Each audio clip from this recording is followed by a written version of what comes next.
Hey programmers, Flutter 2.8 is here and so do I to explain you what's new in Flutter 2.8.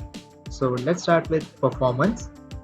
With Flutter 2.8, you will see significant reductions in app startup times. Like for example, we have Google Pay which is used worldwide for digital payments. It has recorded a reduction in startup latency by up to 50% when using on a low-end Android device and a 10% improvement on high-end devices. This was now made possible because Flutter now uses Dart 2.15 which brings improvements to concurrency and also the Dart VM garbage collection policy. Next we have improvements to the memory usage. Flutter 2.8 now uses much less memory than before and the memory footprint has further been reduced by up to 10%. That's a nice thing. Then we have profiling. So now you can see Android native tracing events alongside your Flutter tracing events. So if you have some performance issues here and there, you can now see both of these together and diagnose whatever is going wrong with your application. This would be really useful for some of you. So in this picture, you can see on the top there is the Android timeline and at the bottom there is the Flutter render timeline. Next, there are improvements to Flutter DevTools. So here we have this new option, Enhanced Tracing, and we have three options under it: Track Widget Builds, Track Layouts, and Track Paints. We already had the Track Widget Builds, so if you ever use DevTools, you are probably using this option. Then we have these two new things, Track Layouts and Track Paints. So it will help us to determine if a particular layout or a particular custom widget is taking a lot of time to build or a animation is taking a lot of time and that is causing the jank or something. So if you see this render timeline over here, there are a few more objects that you can see over here. These can be events for widget build, render objects layout and render objects painted. This would be really handy.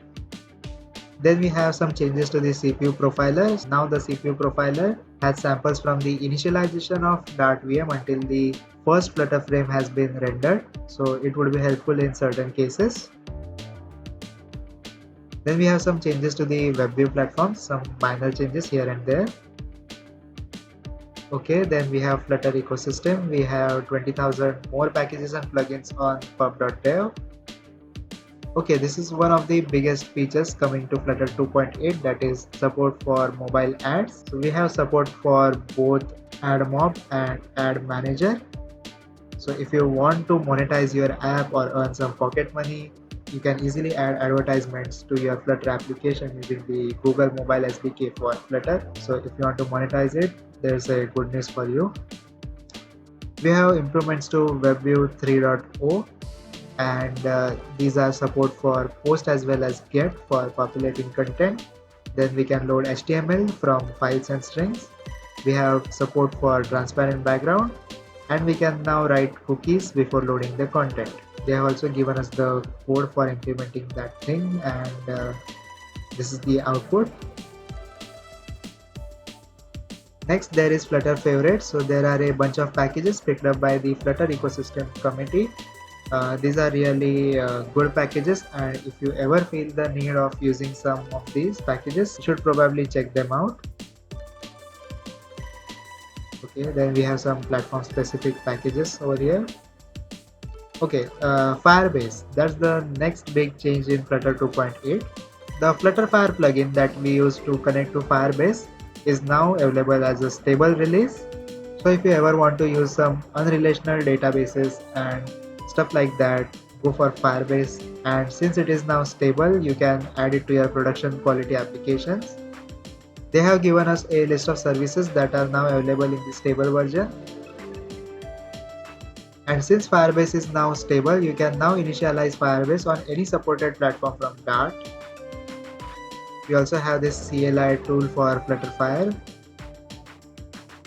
Then Firebase is now available on Dartpad. Of course, you are not going to make your next production application on Dartpad, but that is definitely something that is going to help you to test a few features of your application. This is the example for it. Okay, Firebase UI. So if you are going to use some sign-in screens or you are going to get some data from Firebase and display it, then Flutterfire UI can be of great use to you, and that is definitely going to save you some time in designing the UI. They have given this code, and you can easily design this sign-in page using some inbuilt functions like the sign-in screen and like that. It's just going to save you a lot of time. Make sure to check it out if you are going to use Firebase. It is also responsive, you can see this is in a desktop browser, so that is going to be responsive as well. This is for displaying the contacts. They have the code over here, so that is super cool. Then we have the Firestore object document mapping or Firestore ODM. So that is going to help you save some time. So if you have these models like person which has name and age, and if you want to store that on Firebase, that is going to be very easy now with Firestore ODM. Then Flutter 2.8 also brings some improvements on desktop. The biggest improvement to the desktop is support for visual density. That is, if you are designing an application, it should not look like some mobile application that is just scaled up for the desktop, or it should not look like a mobile application that is running in a window or something. It's still not available as a stable release, but it definitely has some improvements here and there. Support for kanji and some Chinese support. Then we have Dartpad. Dartpad has some 23 packages added to it. These include the block, characters, collection, Google Fonts, and Flutter Reward Pod. Google Fonts is a nice addition to Dartpad. That way you can use Google Fonts in your Dartpad applications. Of course, again, you are not going to use Dartpad to make your production quality applications, but it's really helpful if you want to test a smaller feature of your application.